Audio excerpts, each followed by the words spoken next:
Welcome back. एक मतलब फिर मैं आप सबको खुशामदीद करता हूँ अपने यूट्यूब चैनल पर। पाकिस्तान ने साउथ अफ्रीका में अगर हम कहें तो हिस्ट्री बना ली है। अगर हम बात करें तो तीसरा ओडीआई पाकिस्तान ने 36 रन से जीत लिया, जो हम कहें कि डकवर्थ लेविस सिस्टम के तहत उन्होंने 36 रन से जीता है। उस ओडीआई जीतने के साथ पाकिस्तान पहली टीम बन गई जिन्होंने साउथ अफ्रीका को ओडीआई में उनके होम टर्फ पे व्हाइट वॉश किया। तो पाकिस्तान ने ये हिस्ट्री मेड की है। इसके अलावा अगर हम बात करें तो पाकिस्तान ने ये पिंक डे मैच था जो तीसरा ओडीआई था, ये पाकिस्तान हिस्ट्री में पहली टीम बन गई जिन्होंने 2 बार पिंक डे ओडीआई हराया है साउथ अफ्रीका को। फिर हम अगर आगे बढ़े तो बात करें तो 3 मुख्तलिफ मौकों पे अगर पाकिस्तान वाहिद एशियन टीम बन गई जो 3 मुख्तलिफ ओडीआई सीरीज जीती है साउथ अफ्रीका में। हमने देखा कि पहले मिसबाह उल हक की कैप्टनसी में जीते थे, फिर हम बाबर आजम की कैप्टनसी में जीते, फिर अब हम मोहम्मद रिजवान की कैप्टनसी में ओडीआई सीरीज जीते हैं। और अब तो उन 2 सीरीजों का रिजल्ट ये था कि हम 2-1 जीते थे, अब हमने उनको व्हाइट वॉश किया, 3-0 हराया साउथ अफ्रीका को।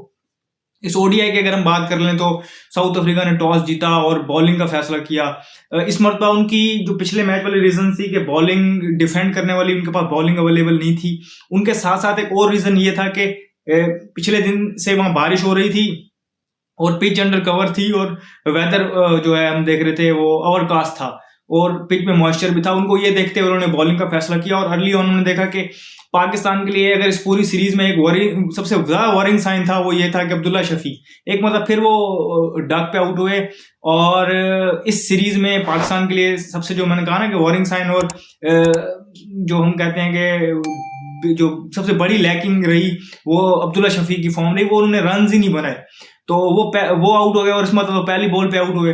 तो ये पाकिस्तान के लिए जो है नेगेटिव चीज थी और साउथ अफ्रीका ने यही चीज देखते हुए कि मॉइस्चर है वो देख के तो अर्ली ऑन मूवमेंट भी नजर आ रही थी। अब्दुल्ला शफीक पे आते हैं तो अब्दुल्ला शफीक को यही नहीं है कि सीरीज तो ये एंड हो गई है और अभी उनकी मतलब यंग है, टैलेंटेड अभी हैं और इसमें कोई शक नहीं है। थोड़े से टेक्निकल जो है ग्लिचेस आ जाते हैं, आप जाते हैं काम करते वापस आ जाते हैं, लेकिन अभी हमने 26 को यहाँ टेस्ट मैच खेलना है साउथ अफ्रीका में और हमारे पास पिछले काफी अर्से से ओपनिंग करते हुए आ रहे हैं अब्दुल्ला शफीक और टेस्ट मैचेस में उन्होंने अच्छा भी किया है तो इन्होंने ओपन भी करना है वहां पर। तो ये फॉर्म और जिस तरीके से आउट हो रहे हैं वो जिस तरीके से वो जो लेंथ होती है नेकिंग लेंथ उसी पे आउट हो रहे हैं, उस पे वो तीनों तरीके के डिसमिसल हमने देखे उनके, वो लेग बिफोर भी हुए हैं और स्लिप भी लगी उनकी और वो बोल्ड भी हुए हैं।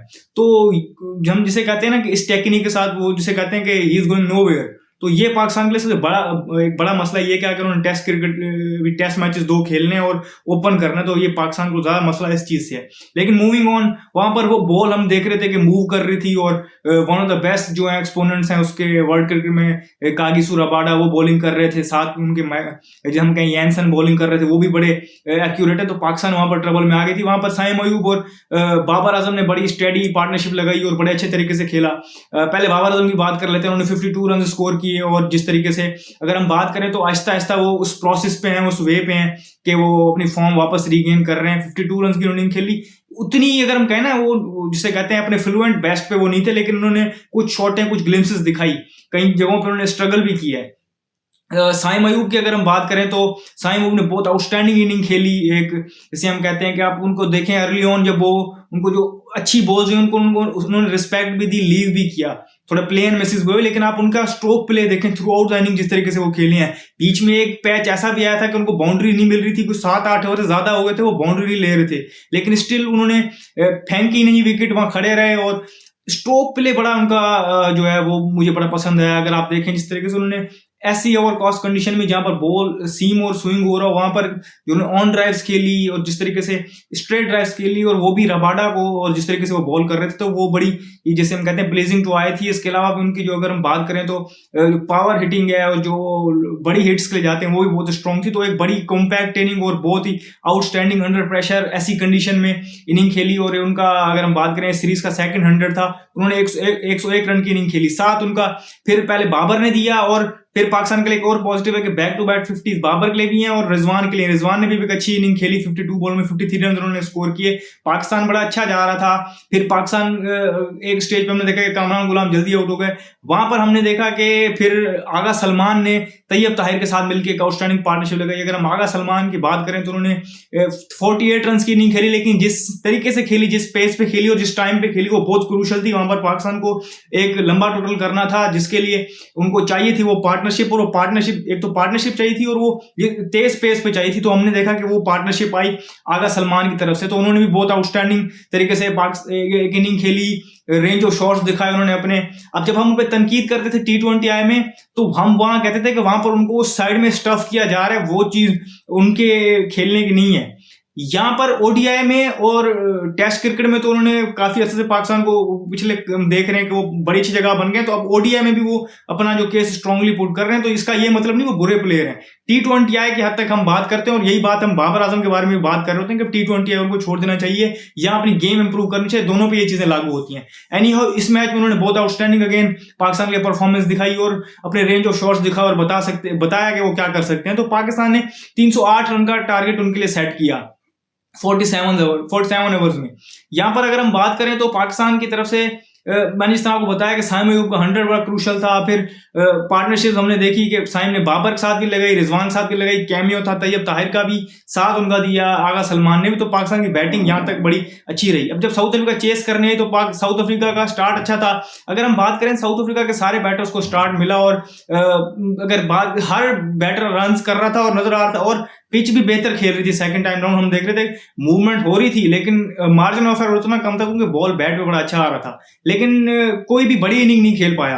अगेन उनकी तरफ से जो एक बड़ी परफॉर्मेंस नजर आई वो हमें नजर आई। अगर हम बात करें तो हेनरिच क्लासन की तरफ से, जिन्होंने बहुत आउटस्टैंडिंग इनिंग खेली, अगेन 80+ रन की इस सीरीज के, वो दोनों साइड्स की तरफ से अगर देखे जाए तो हाईएस्ट स्कोरर हैं, और साउथ अफ्रीका के लिए तो बाय फार बेस्ट बैटर इस सीरीज में नजर आए, लेकिन वो भी मैच को फिनिश नहीं कर पाए। लेकिन हमने देखा कि एंड तक भी जो आ रहे थे, जिस तरह उनके जो डेब्यूटेंट थे बॉस आए थे, वो भी आए थे, उन्होंने भी वो नॉट आउट गए 40+ रन खेल रहे थे। फिर हम देखें तो यानसन जब खेल रहे थे वो भी बड़ी अच्छी बैटिंग कर रहे थे। ऊपर से टोनी जरजोई को भी स्टार्ट मिला था, वो भी कन्वर्ट नहीं कर पाए। तो स्टार्ट सबको मिले और सबको अच्छी पेस पे स्टार्ट मिले, लेकिन किसी ने भी बड़ी इनिंग खेली। हैंस हमने देखा कि साउथ अफ्रीका को एंड में अगर हम देखें तो उनको रिक्वायर्ड इतना ज्यादा नहीं चाहिए था, लेकिन जो विकेट्स गिरी हुई थी उनकी वो उनको ले डूबी। और कहीं ना कहीं साउथ अफ्रीका का भी एक मसला है कि वो चेज में इस तरीके से जो ब्लंडर्स वो कर जाते हैं। लेकिन एनी हाउ पाकिस्तान ने ये मैच जीत लिया 36 रन से।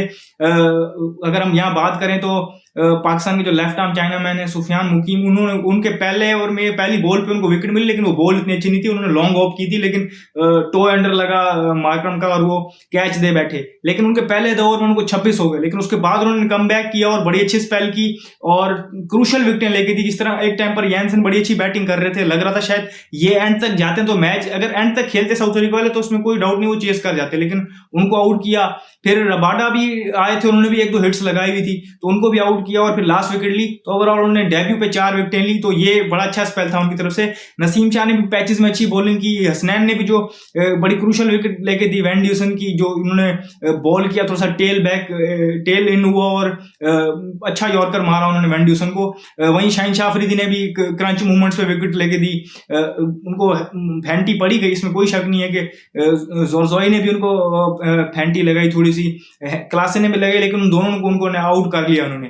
तो ये पाकिस्तान की ओवरऑल परफॉर्मेंस थी अपनी सीरीज में। जो अगर हम बात करें तो आउटस्टैंडिंग परफॉर्मेंस की वजह से जो उन्होंने सीरीज में 235 रन स्कोर किए हैं, इसके अलावा अगर हम बात करें तो 2 विकेटें भी ली हैं, और स्पेशली इस मैच में जो साइम अयूब ने स्पेल किया है, एक तो जो विकेट ली उन्होंने डेविड मिलर की, वहां पर थोड़ी तारीफ बनती है रिजवान की भी, कि रिजवान के ग्लव वर्क पे लोग इतनी बात नहीं करते, बहुत सेफ है वो बिहाइंड द विकेट्स और बहुत चीकी भी है और उनको पता भी एंगल्स कैसे कवर करने। तो ये प्लस पॉइंट है पाकिस्तान के पास, जिस तरीके से वो मूव हुए उन्होंने एंटिसिपेट किया, और वो एक जिसे हम कहते हैं कि सेफ शॉट होती है, नॉर्मली आप पैडल कर लेते हैं तो सिंगल या डबल या अगर ज्यादा अच्छा टाइम हो चौका मिल जाता है, वहां पर उसको उन्होंने विकेट में कन्वर्ट किया। लेकिन वहां पर वो शॉट खेलने पे उनको मजबूर किया साइम अयूब ने, जिस कंसिस्टेंसी से वो लेंथ हिट कर रहे थे, नॉर्मली उन्हें पार्ट टाइमर गिना जाता है, लेकिन जिस तरीके से उन्होंने इस मैच में बॉलिंग की है 10 ओवरों में ऐसे ग्राउंड में जहां पर हम देख रहे थे कि रन लीक हो रहे थे और लेफ्ट राइट बाउंड्रीज लग रही थी, वहां पर उन्होंने 4 से कम की इकोनॉमी पे उन्होंने 10 ओवर अपने पूरे किए और डेविड मिलर की विकेट भी ली।